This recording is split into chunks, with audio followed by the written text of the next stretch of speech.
ازيكم عاملين ايه؟ يا رب تكونوا بخير. فكرة النهاردة، هنا دي لمبة. اخدت اللمبة اللي من تحت الجزء ده، لمبة محروقة. دي بتاعت مروحة سقف. وده حبل غسيل.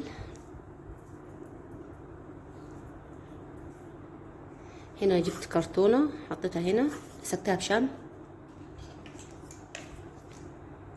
هنلصقهم ببعض كده.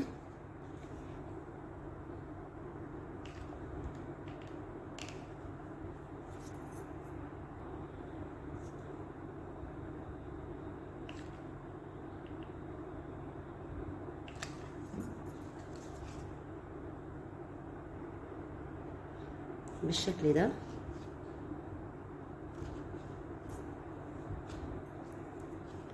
وبحبل الغسيل هنبدأ.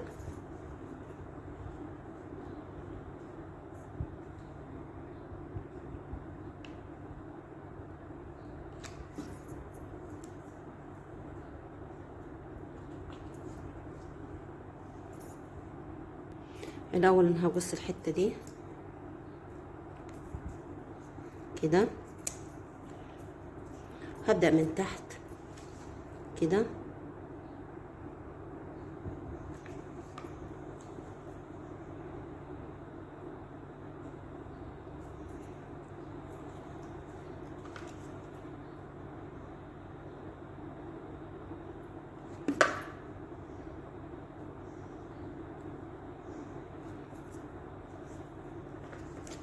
أتمنى لو عجبتكم الفكرة تعملوا لي متابعة وتدوسوا على القلب الأحمر.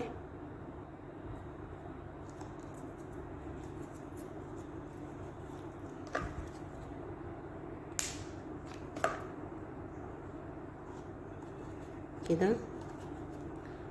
أنا مبقطعش الحبل، على طول على الآخر كده. لف تاني كده.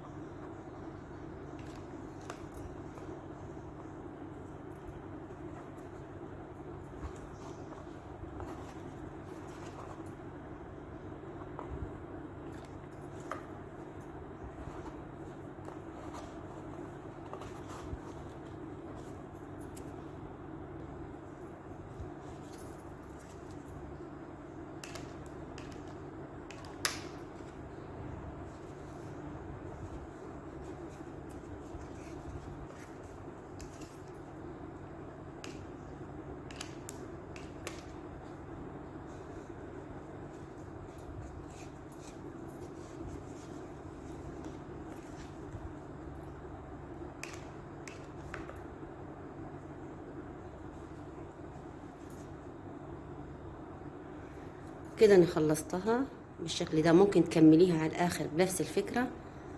انا جبت عندي شريط ورد زي كده، هلصقه هنا حوالين داير كده، هيديها جمال احلى واحلى.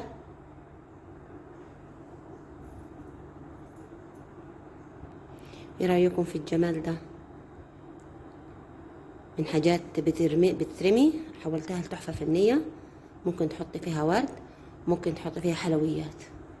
يعني اسد دي كده باي حاجة تحط فيها، تبقى بونبونيرة، يعني بونبونيرة او فازة ورد. ايه رأيكم؟ انا حطيت فيها الورد، بصوا شكلها جميل ازاي. ايه رأيكم؟ يلا دعموني لو عجبتكم الفكرة. ان شاء الله افكار كتيرة حلوة زي كده هعملها معاكم.